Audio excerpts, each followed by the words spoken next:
తాకట్లో ఉన్న మీ బంగారాన్ని విడిపించి ఆ రోజు ఆన్లైన్ రేటుకి కొంటాం. Sharma gold company. నమస్కారం అండి, సుమన్ టీవీకు స్వాగతం. నేను గీతాంజలి. మనతో పాటు ఉన్నారు భారతీయ శంకరపీఠం వ్యవస్థాపకులు, ప్రముఖ ఆధ్యాత్మికవేత్త, జ్యోతిష్యులు, బ్రహ్మశ్రీ అన్నవరపు తిరుపతిమూర్తి అవధాని గురువు గారు. వారితో మాట్లాడదాం. గురుగారు నమస్కారం అండి. ఓం శ్రీ మహాగణాధిపతయే నమః. గురుగారు, ఉగాది శుభాకాంక్షలు. మీకుడమ్మ నూతన సంవత్సర పరాభవనామ సంవత్సర యుగాది శుభాకాంక్షలు. అయితే ప్రతి ఏడు వచ్చేటువంటి 60 సంవత్సరాల ఉన్నటువంటి ఒక్కొక్క నామం వింటూ పేరు ఇలా ఉంది, దాన్ని బట్టి ఎలా ఉంటుందని అడుగుతాం. కానీ ఈసారి నిజంగా అడగాలంటే భయం వేస్తుంది. పరాభవం పేరులోనే భయపడవలసిన అవసరం లేదమ్మా. అది ఎవరికి పరాభవం? కేవలం పేరుగా మాత్రమే చూడాలా? ఎలా ఉండబోతోంది? ప్రభావాలు ఎలా ఉంటాయి? వాగర్ధావివ సంపృక్తౌ వాగర్ధ ప్రతిపత్తయే జగతః పితరౌ వందే పార్వతీ పరమేశ్వరౌ ఉమామహేశ్వరాభ్యాం నమః. ఇది జ్ఞానానికి, అజ్ఞానానికి, వివేకానికి, అవివేకానికి అంతర్యుద్ధం. మనకు చాలా ఈ పరాభవనామ సంవత్సరంలో ఇప్పటి వరకు చూడనటువంటి కొన్ని ముఖాలను కూడా మనం చూస్తాం ఖచ్చితంగా.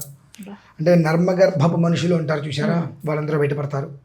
అంటే దొంగ ఎక్కువ కాలం దాక్కోలేడు, ఏదో ఒక కక్కుర్తి మీద బయటపడిపోతూ ఉంటాడు. ఆ కర్మ కూడా మనం చూస్తూ ఉంటాం. సరే, ప్రధానంగా అమ్మ పరాభవనామ సంవత్సరం అనేటువంటి విషయాన్ని చూస్తే ఈ ప్రభవాది 6 సంవత్సరాల్లో 40వది పరాభవనామ సంవత్సరం. ఇది మీరు 1906, 7 ఒకసారి చూడండి, తర్వాత 66, 67 చూడండి, ఇప్పుడు 26, 27 చూడండి.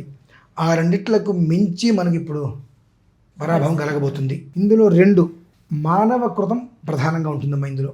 ఎందువల్లనంటే నా చిన్నప్పుడు అంటే సుమారుగా ఒక 25 సంవత్సరాల క్రితం వరకు వెనక్కి వెళ్తే ఖగోళం ఏ రకంగా కనుక ఈ సంవత్సరం రాజు ఈయన ఇది ఇలా జరుగుతుంది అంటే అలానే ఉండేది. ఎందువల్లంటే ఖగోళాన్ని అనుసరించి గ్రహాలను అనుసరించి మనుషులు ప్రవర్తన ఉండేటువంటిది. పోను ఈ గ్రహాలు కూడా మనుషులు చేసే ప్రవర్తన బట్టి మారిపోతున్నాయి. అంటే అంతే, అలానే ఉంది. అంటే అలా ఉంటుందంటే అమ్మా, గ్రహాలు ఎప్పుడు కూడా 2 దారులు ఇస్తాయి. నువ్వు ఈ దారిలో వెళ్ళు అని చెప్పవు. నువ్వు ఏ దారిలో వెళ్తున్నావో, మంచిలో వెళ్తే నీకు మంచిగా అనుసరిస్తుంది, చెడు మార్గంలోకి వెళ్తే ఆ చెడు నీకు ప్రమాదాన్ని తీసుకొని వస్తుంది. కాబట్టి గ్రహాలు కూడా గట్టిగా విని పట్టుకొని ట్రా అనేటువంటి స్థితి చేయలేకపోతున్నారు. ఆ కలి ప్రభావం అంటారు చూసారండి, అది మనం పరాభవనామ సంవత్సరంలో గట్టిగా చూస్తాం, అందులో సందేహమేం లేదు. ప్రధానంగా మనం చూసుకుంటే బృహస్పతి రాజు, కుజుడు మంత్రి, వీళ్ళిద్దరు మంచి స్నేహితులు. అయితే బృహస్పతి వారికి బలం లేదమ్మా. మామూలుగా మనకు ఒక మనిషి జాతకంలో గురుబలం లేదు అంటేనే అయ్యో అనుకుంటాం. అటువంటిది రాజుగా ఉండి కూడా ఆయన అంత సమగ్రమైన బలస్థానంలో లేడు ఆయన. దీనికి ఒక్క మాటగా మనం చెప్పుకోవాలి అంటే 2 మిత్రులు, మంచి స్నేహితులు, అందులో ఒకడు రాజయ్యాడు, రెండోవాడిని లాక్కొచ్చేస్తాడు. 2 శత్రువులు, ఒకడు రాజయ్యాడు, రెండోవాడిని తొక్కేస్తాడు. ఇది జరుగుతుంది అంతేనా? ఖచ్చితంగా. అజ్ఞానం అనేటువంటిది చక్కగా అభివృద్ధి జరుగుతుందమ్మా. మనం ఏదైనా చెబితే ఇది కాదు, ఇది కుదరదు, ఇది తప్పు అనేటువంటి స్థితే. ఎందుకంటే డబ్బు వస్తుంది అంటే, డబ్బు అవసరము, డబ్బు వస్తుంది అంటే అందరూ దాన్ని ఓటేస్తారు. కానీ ఇక్కడ ప్రధానంగా చూసుకోవాల్సిన ఉద్దేశం ఏంటంటే, ఏ గురువు కూడా ఏ శిష్యుడికి నీకు ఏది ఇష్టం రా అని చెప్పకూడదు. ధర్మం ఏదైతే చెప్పబడి ఉందో, శాస్త్ర ప్రమాణం ఏదైతే ఉందో దాన్ని వివరించాలి. అది ఎవరికి నచ్చదు కదా. నీకు అనర్థం జరగబోయింది కానీ నీకు మంచిది రానా, నువ్వు బాగుపడతావు అంటే ఎవరైనా వింటారు. అది అబద్ధమైనా వింటారు. నిజమైనటువంటిది నీకు ఇబ్బంది పడతావు అంటే అది వినరు. చెబితే వినకపోతే చెడితే చూడమని పెద్దవాళ్ళు ఇటువంటివి చూసే అంటారు. ఇది ఒక రకంగా చెప్పాలి అంటే అమ్మా, పూర్తిగా జ్ఞానం అజ్ఞానం అనేటువంటిది కొట్టుకోవడం అనేటువంటి స్థితి. దీని ప్రభావవశాత్తు మన ఒక దీంట్లో ఖగోళ స్థితిగా చూసినట్లయితే రాజకీయానికి సంబంధించి, సినిమా రంగానికి సంబంధించిన ప్రముఖులు, కాస్త పేరు పొందిన వాళ్ళు శివైక్యం కూడా చెందుతారు, అందులో సందేహమే లేదు. తప్పదు, కర్మ ప్రారంభం అనేటువంటిది కబలించక తప్పదు. దానికి ఒక సమయం కావాలి. గురువు రాజైనప్పటికీ కూడా బలం అనేటువంటి దానికి సరిగ్గా లేదు. లేని కారణం చేత కుజుడు రక్తకారకుడు, బృహస్పతి దేవగురువు అయినప్పటికీ కూడా ఆయనకు బలం తక్కువగా ఉంది, బలహీన స్థానంలో ఉన్నారు. కనుక ఇప్పుడు ముఖ్యమంత్రి అనేటువంటి వ్యక్తి బలహీనంగా ఉంటే ఆ రాష్ట్రం ఏమవుతుందమ్మా? అంతే కదా. అది అంటే క్లుప్తంగా అర్థం కావాలి అంటే ఇంతకించి నేను వివరంగా చెప్తా, ఆయన అరిచారు, తిట్టారు, భయపెట్టారు అంటారు. కాబట్టి అర్థమయ్యే రీతిలో చెప్పాలని చెప్పి.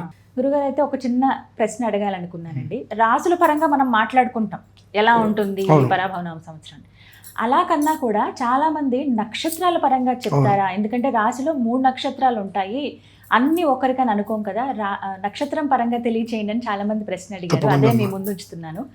నక్షత్రాల పరంగా చూసుకుంటే వారికి ఏ విధంగా ఉంటుంది, ఏమైనా పరిహారం చేసుకోవాలా, ఇవన్నీ తెలియజేస్తారా? మీరందరూ జాగ్రత్తగా గుర్తుపెట్టుకోండి. పరాభవనామ సంవత్సరానికి సంబంధించి రాజు, మంత్రి, రసాధిపతి, నీరసాధిపతి వీళ్ళందరూ ఎవరైతే ఉన్నారో వాళ్ళు అనుసరించి ఏ ఏ నక్షత్రాలకి ఏ విధానం అనుసరించబోతుంది అనేటువంటి విషయాన్ని క్లుప్తంగా తెలియజేస్తున్నాను. జాగ్రత్తగా అర్థం చేసుకోగలిగితే మీ జీవితం మీకు అందులో సగం అర్థమైపోతుంది కూడా. విడిగా 12 రాశుల వారికి ఆ ఏ రాశిలో ఏ నక్షత్రాలు ఉన్నాయి వాళ్ళకి ఏది ఉంటుంది కూడా చెప్తాం.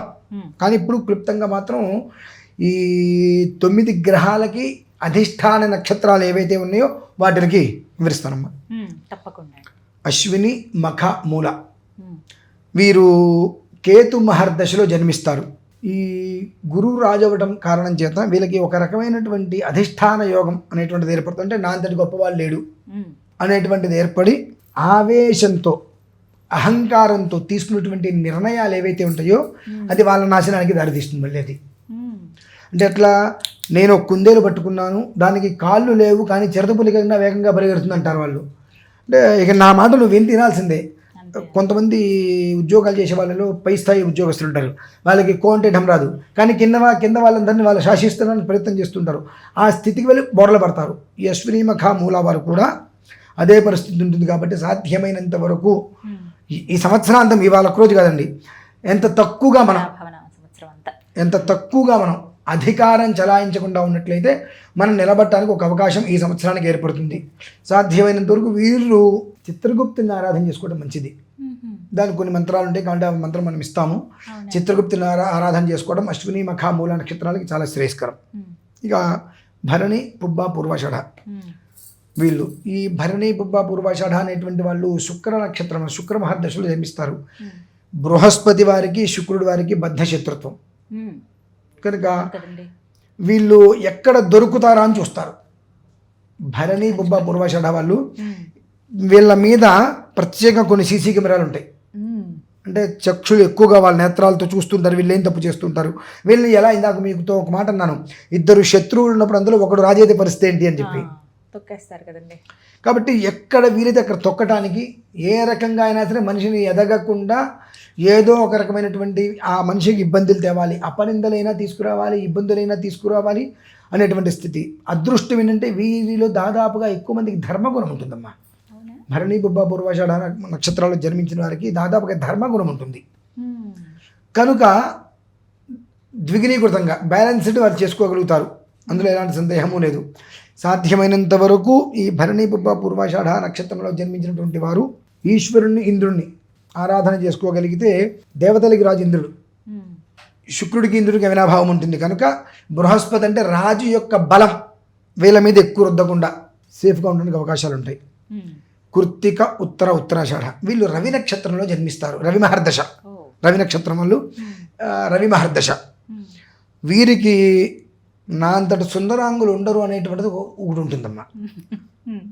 నేను అందగానో, ఏదంటే నాకు పవర్ ఉందనో, నాకు వెనకాల ఎంత బలగం ఉందనో, నాకు నేను కూర్చుంటే నా పనులు నడిచిపోతాయినటువంటిది ఒకటి ఉంటుంది. దానికి ఇంకాస్త ఎక్కువగా ఈ బద్ధకం అనేటువంటిది తోడ్పడి వాళ్ళు నా పనులన్నీ అయిపోతాయి అని కూర్చుంటే 10 రోజులు పని అక్కడే ఉంటుంది. ఆ అవ్వకపోగా ఈ 10 రోజుల పని కూడా నెత్తి మీద పడుతుంది. నెత్తి మీద అపారమైన బరువు అనేటువంటిది వీళ్ళు చేతులారా స్వతసిద్ధంగా ఉండే విధానం వేరు. ఈయన రాజుగా ఉన్నాడు కనుక దీని ప్రభావం వాళ్ళ మీద ఎక్కువగా పడ్డ కారణం చేత లేజినెస్ బాగా పెరిగి చెందుదానిలే అనుకోవడంలోనే అయిపోతుంది. చివరికి వచ్చేటప్పటికి ఎన్ని రోజులు పెండింగ్ చేశారో అన్ని రోజుల వరకు కూడా నెత్తి మీద పడి వాచి కూర్చుంటారు వాళ్ళు. కాబట్టి సాధ్యమైనంత వరకు వీళ్ళు అగ్ని దేవుణ్ణి ఆరాధన చేయడం శ్రేయస్కరం. ఎందువల్లనంటే కృత్తిక అనేటువంటిది అగ్నితత్వం, మ్మ్. అందులోనది సుబ్రహ్మణ్య స్వామికి సంబంధించింది కూడా. మ్మ్. కదండి. అగ్ని ఉపాసన కనుక చేసినట్లయితే ఒక మోస్తరి, ఎందువల్లంటే ఆ వేడి తగులుతున్నప్పుడు వీళ్ళు ఆ వేడి వచ్చే లోపల తొందరగా పనిచేసేసుకుందాం అనేటువంటి స్థితి ఉంటుంది. కనుక ఆ లేజినెస్ పోయి అనుకున్న పని అనుకున్న టయానికి జరిగిపోవాలనుకుంటే అగ్నిహోత్రుని ఆయన ఉపాసించడం మీరు చాలా. అంటే ఇవి సాధారణంగా దొరికేవి కాదు కాబట్టి మీకు ఫోన్ చేస్తే ఆ చెప్తారా మంత్రాలు నేను గురువుగారు? రికార్డ్ చేసి ఇవ్వగలను, ఇబ్బంది ఏం లేదు. అది ఇకపోతే రోహిణి హస్తాశ్రవణం పూర్తిగా బద్ధ శత్రుత్వం మ్మ్. బృహస్పతికి చంద్రుడికి. ఎలా బృహస్పతి భార్యని చంద్రుడు తీసుకెళ్ళిపోయాడు. ఈ సమయంలో వీళ్ళకి యుద్ధం వచ్చినప్పుడు శుక్రుడు చంద్రుడికి తోడొచ్చాడు. ఈ రకంగా వాళ్ళిద్దరు శత్రుత్వమయ్యారు, వీరిద్దరు శత్రుత్వమయ్యారు. ఆ ఒక బలం అనేటువంటిది ఇప్పుడు ఎక్కువగా కనపడు. చూపించి రాజభయం, మ్మ్. చోర భయం, వ్యాధి భయం, ఈ మూడు వాళ్ళకి బాగా ఉంటాయి. మ్మ్. కోర్టులు, పోలీసులు, పోలీస్ స్టేషన్లు అనేటువంటివి ఎక్కువగా ఉంటూ ఉంటాయి. రుణమూలంగా దాక్కోవాల్సిన పరిస్థితి వస్తుందమ్మా. అమ్మో. మనం ఎక్కడున్నామో కూడా ఎవరికి చెప్పకుండా ఫోన్ స్విచ్ ఆఫ్ చేసేసుకొని కుటుంబాల మధ్య ఇబ్బందులు వచ్చి దంపతులు విడిపోయే పరిస్థితులు అవి ఈ రోహిణి హస్తాశ్రవణం చాలా అత్యంత జాగ్రత్తగా. ముందు నుయ్యి వెనక గొయ్యి అంటారు కదండి, ముందు నుయ్యి వెనక నుయ్యి. మ్మ్. రెండు. ఆ నుయ్యిలో మొత్తం అంతయు కూడా ఇంగ్లీష్ ముళ్ళులు అంటారు, సన్న సన్నవి. ఆ ముళ్ళతోటి కంపలతోటి అందులో పడ్డామా ఇక ఒళ్ళంతా రకరకాలుగా మనకు గాయాలైపోతాయి. అటువంటి స్థితి రోహిణి హస్తాశ్రవణానికి ఉంది. పరిపూర్ణంగా 100కి 100% శత్రుత్వం. ఇద్దరు శత్రువులు అందులో ఒకటి రాజేతి రెండోవాడి పరిస్థితి ఏంటి అని చెప్పి. కాబట్టి ఆ స్థితిలో పూర్తిగా మ్మ్. వీళ్ళు కొంతకాలం పాటు అజ్ఞాతంలో కూడా వెళ్ళవలసిన పరిస్థితి అబ్బో. ఏర్పడింది వీళ్ళకి. మ్మ్. ఎంత వీలైతే అంత గౌరీదేవిని ఆరాధన చేయటం మంచిది. మ్మ్. గౌరీదేవిని ఆరాధన చేయడం వల్ల ఏంటంటే గుడ్డి కన్నా మెల్లత్వం అంటారు కదా, కాస్త వాళ్ళకి ఊరట ఊపిరి అందుతుంది. కాబట్టి ఎంతగా గౌరీదేవిని ఆరాధన చేస్తే అంత వాళ్ళు శ్రేష్ఠగా ఉంటారు. మ్మ్. ఇక ఆరుద్ర, స్వాతి, శతభిషం మ్మ్. వీళ్ళని మనం చూసుకున్నట్లయితే వీళ్ళు చేసేటువంటి చేష్టలకు, వీళ్ళు ఉండేటువంటి విధానానికి, ఇందులో ఈ ఆరుద్ర, స్వాతి, శతభిషంలో స్వతసిద్ధంగా ఉండేటువంటి రాజకీయ నాయకులు కావచ్చు, సినిమా రంగంలో ఉండేవాళ్ళు కావచ్చు, మ్మ్.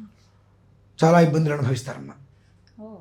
తెలంగాణ కడుపులో నొప్పి రాదుగా, కొంచెం టైం తీసుకుంటుందిగా. ఆ నొప్పి మాత్రం ఇప్పుడు పూర్వతాపం, పశ్చాత్తాపం. చేసే ముందు ఉండాలి ఏదైనా, చేసిన తర్వాత అయినా ఉండాలి. రెండు లేకపోతే కర్మ అనుభవించటమే. రాహు నక్షత్రం అది, రాహు మహర్దశలు జన్మిస్తారు. కాబట్టి తలా తోక లేని వాళ్ళు అంటారు చూశారండి రాహుకేతువుల్ని, వీళ్ళే. మ్మ్. వీళ్ళకి కూడా ఒక రకమైన చండాలత్వ యోగం ఆపాదిస్తుంది. ఓ. అంటే గురువుతో రాహుకేతులు ఎవరైనా కలిస్తే గురు చండాల యోగం పడుతుంది. మ్మ్.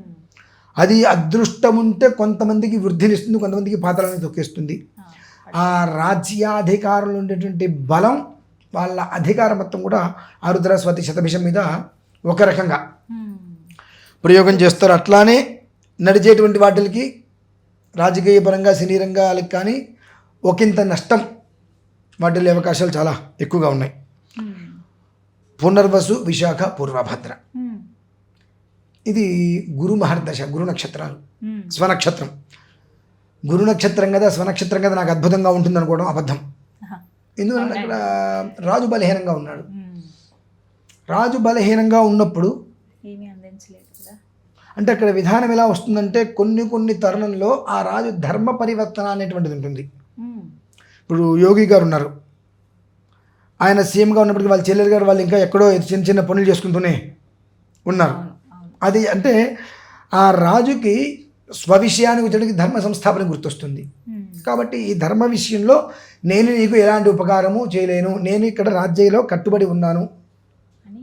దీనికి కట్టుబడి ఉన్నా, నా స్వార్థానికి నేను వ్యవహారం చేయలేను అనేటువంటి స్థితి వచ్చి ఈ గురు నక్షత్రంలో జన్మించిన వారికి మ్మ్. ఆ కుటుంబంలో కలహాలు కూడా ఒక మోస్తరు వచ్చు. నాకు ఉపకారం కూడా చేయలేదు అనేటువంటి తత్వం కూడా, ఆయనకి బలం లేదు అక్కడ. బలం మీనింగ్ ఆయన కొన్ని కారణాల రీత్యా ధర్మానికి కట్టుబడి ఉన్నారు. ఈ ధర్మానికి కట్టుబడి ఉన్నప్పుడు ఏమవుతుంది, శ్రీకృష్ణ పరమాత్మ వెళ్ళలేరు కదా. చేయలేరు. శ్రీకృష్ణ పరమాత్మ పాండవులందరికీ అభయం ఇచ్చారు. మ్మ్. అంటే ఏ కారణంగా అంటే పాండవులు ఒక వరం కోరారు, మా ఐదుగురులో ఎవరు చనిపోయినా నీ వక్షస్థలం మీద పెట్టి దహన సంస్కారం చేసే భాగ్యం కలిగించమని అడిగారు. కాబట్టి ప్రతిక్షణం వాళ్ళని ఆ. కాపాడాల్సి వచ్చింది ఆయన. ఆ. అలా కొన్ని రకాల పరిస్థితుల్లో ధర్మానికి కట్టుబడి వీళ్ళకేమి చేయలేని పరిస్థితుల్లో వీళ్ళ గమ్యగోచరంగా ఉంటుంది వీళ్ళ పరిస్థితి. మ్మ్. సాధ్యమైనంత వరకు ఈశ్వరారాధన వీళ్ళకి అత్యంత శ్రేయదాయకం. ప్రతి క్షణం పంచాక్షరి చేసుకోవటమా, నమశంకరాయ జానటమా అనేటువంటిది ఒక పదం చాలా శ్రేయస్కరం. పుష్యమి, అనురాధ, ఉత్తరభద్ర. శని మహర్దశలో జన్మిస్తారు, శని నక్షత్రాలు. వీళ్ళకి స్థాన చలనం ఉందమ్మా. చేసే ఉద్యోగాలలో వెన్నుపోట్లు వస్తాయి వీళ్ళకి. నవ్వుతూ నవ్వుతూ మీకు ఎందుకు మీ వెనకాల నేనున్నా అంటూ కిందకు తోసేసి ఆ స్థానంలో వీళ్ళు వస్తారు.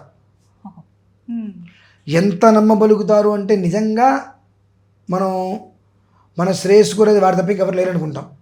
అంతగా నమ్మిచ్చేసేసి చాప కింద నీరులో వచ్చేసి మనం తెరిచిపోతాం. ఇంకా నీకెందుకు నువ్వు వెళ్ళి నీ వెనకాల నేనున్నా అనేటువంటి స్థితిలో మనల్ని ఒక తోపుడుదలతో వస్తారు. ఆ ప్లేస్లోకి వచ్చి వాళ్ళు నిలబడతారు. తద్వారా వీళ్ళకి భుక్తి కూడా ఇబ్బందికర వాతావరణానికి వచ్చే ప్రమాదం ఉంది.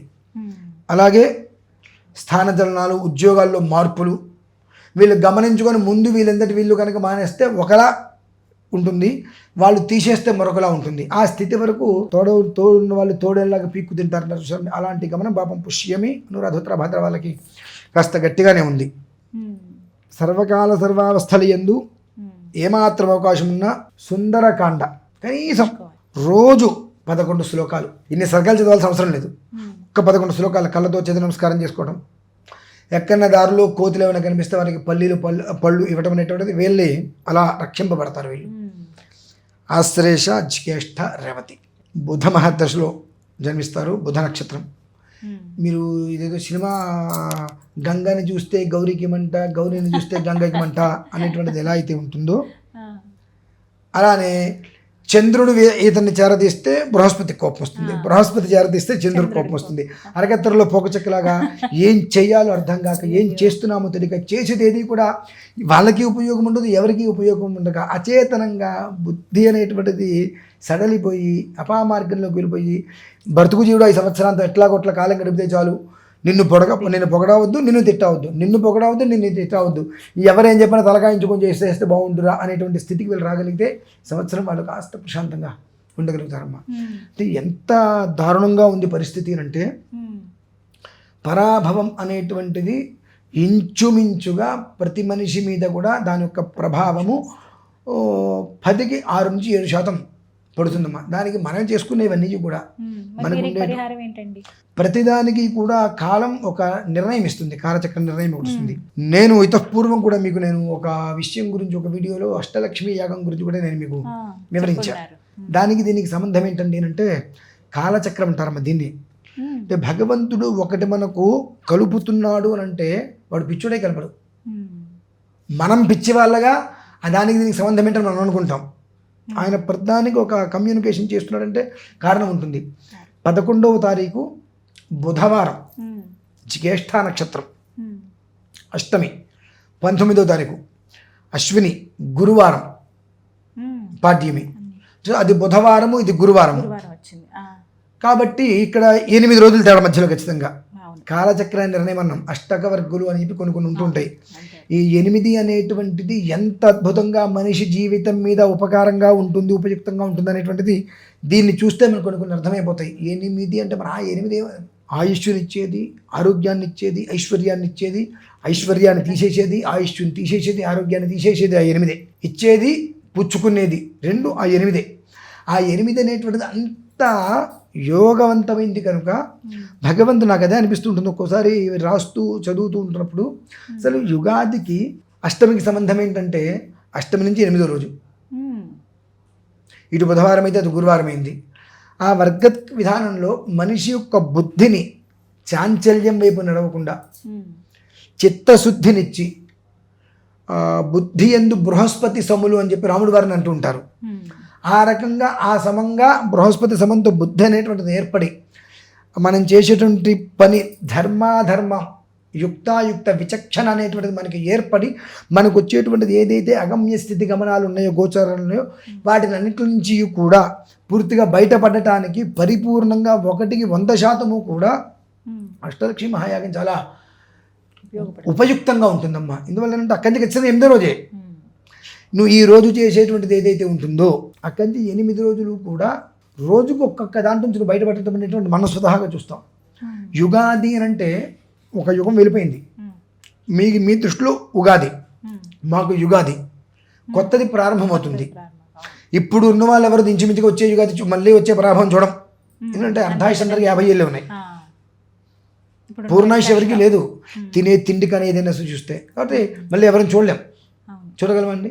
కష్టం అండి, అసలు కష్టం కూడా కదా, చూడలేం. ఈ 8 రోజులలో అష్టమి నుంచి పాడ్యమి వరకు యుగాది వరకు కూడా 8 రోజులలో 7 రాత్రులలో సప్తమాత్రిక విధానంతో సప్తచక్ర సమూహం ప్రారంభమవుతుందమ్మా. అంటే ఒకదానికొకటి అనుసంధానం ఎలా ఉంటాయి అంటానికి సప్తచక్ర సమూహం అనేటువంటి దాని అనుసంధానం అయ్యి నువ్వు ఏం చేస్తే నీ జీవితం నిలబడుతుంది అనేటువంటిది ప్రతిదీ అందులో ఏర్పడి ఉంటుంది. నేనేం చెప్తాను అంటే ఒక్కసారి మీరందరూ కూడా పూర్తి స్థాయిలో మీ జాతకాన్ని ఒకసారి పరిశీలన చేసుకోండి.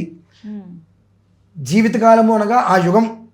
మనకి ఈ సంవత్సరం అప్పుల వలన, అనారోగ్యం వలన, పీడల వలన, చికాకుల పీడింపబడకుండా ఉంటే మన అదృష్టవంతులమే కాదంటారా? చాలా అదృష్టవంతులు. ఇటువంటి 64 రకాల యోగాలు అష్టమి నుంచి మనకు ప్రారంభమవుతున్నాయి. 64 రకాల దుర్యోగాలు పోతున్నాయి. అవి 8 వెళ్ళిపోవాల్సినవి. అంటే ఒక్కొక్క దాంట్లో అష్టదరిద్రాలు అంటే 8 రకాల దరిద్రాలు, అష్టదుర్యోగాలు అంటే 8 దుర్యోగాలు, ఇలా 8 వరుసగా ఉన్నాయి. అవి మనం చెప్పుకున్నాం ఇందాక వీడియోలో. ఆ 8 వెళ్ళిపోతాయి. అష్టయోగాలు, అష్టైశ్వర్యాలు, అష్టసిద్ధులు, అష్ట సౌభాగ్యాలు 8. ఇవి ఒక్కొక్కటి ఆసనం అవుతుంటుంది. ఆసనం 7 రాత్రులు 8 ఉదయాలు వచ్చేటప్పటికి సప్తమాత్రిక స్థానంలో సప్తమాత్రికలు దేవతలు వారి యొక్క అనుగ్రహంతో ఈ రకమైన 64 రకాల యోగాలు మనం తీసుకుంటూ ఒక్కొక్క రోజు ఒక్కొక్కటి మన దగ్గర నుంచి వెళ్ళిపోతాం కూడా మనం చూస్తామమ్మా. అంతకుమించి జీవితం కావాల్సింది ఉంది. అంతటి వృద్ధి కమ్యూనికేషన్ ఆ రెండింటికి భగవంతుడు కలిపి పెట్టాడు. దాన్ని మనం ఎంతవరకు తీసుకోగలుగుతాము, చూడగలుగుతాం అనేటువంటిది దైవేచ్ఛ. అది దైవేచ్ఛ ఖచ్చితంగా. కానీ చాలా చక్కగా వివరించారండి నక్షత్రాలు ప్రధానంగా ఏం చేయాలి అనేది. ఇప్పుడు మీరు చెప్తున్నటువంటి అష్టలక్ష్మి యాగం అనేది ఎంతో ఉపయోగపడుతుంది చాలా మందికి. వివరాలన్నీ కూడా అంటే అష్టలక్ష్మిలో మనకు అందరందరూనే ఉన్నారు కదండి, 8 రకాల లక్ష్మిలు అందులోనే ఉన్నారు. అందరికి అన్ని అవన్నీ మనకు అవసరమే. అవును, అవసరం లేదు అనడానికి వీలేదు. మనం అవన్నీ మన దగ్గర ఉన్నప్పుడు ఇంకోటి మంది ఏం చేస్తుంది అట్లా అనమాట. మార్చి 11వ తారీఖున తిరుమలలో జరుగుతుంది. హాజరవ్వాల్సిన వాళ్ళు అవ్వచ్చు. వివరాల కోసం నెంబర్కి కాల్ చేస్తే చాలా అండి. ధన్యవాదాలు గురుగారు.